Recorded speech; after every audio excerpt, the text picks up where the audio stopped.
Advocate James Kulathur മുഖ്യമന്ത്രിക്ക് പരാതി നൽകിയിരുന്നു. ഈ പരാതിയിന്മേലാണ് കേസ് അന്വേഷിക്കാൻ ഡിവൈഎസ്പി റാങ്കിൽ കുറയാത്ത ഉദ്യോഗസ്ഥനെ ചുമതലപ്പെടുത്തണമെന്ന ഉത്തരവ് വന്നിരിക്കുന്നത്. Kerala vision news, Kasaragod.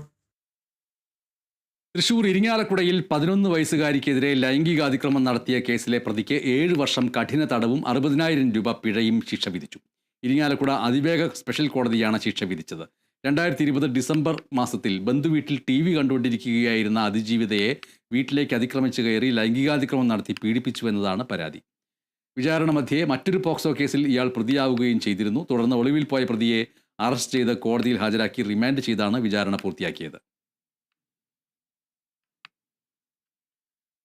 കൊല്ലം പൂയപ്പള്ളി കവലയിലെ സിഗ്നൽ ലൈറ്റുകൾ തകരാറിലായിട്ട് കാലങ്ങളേറെയായി.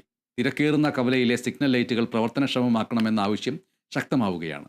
ദിനംപ്രതി നിരവധി വാഹനങ്ങൾ കടന്നു പോകുന്നതും ആൾത്തിരക്കേറിയതുമാണ് പൂയപ്പള്ളി കവല.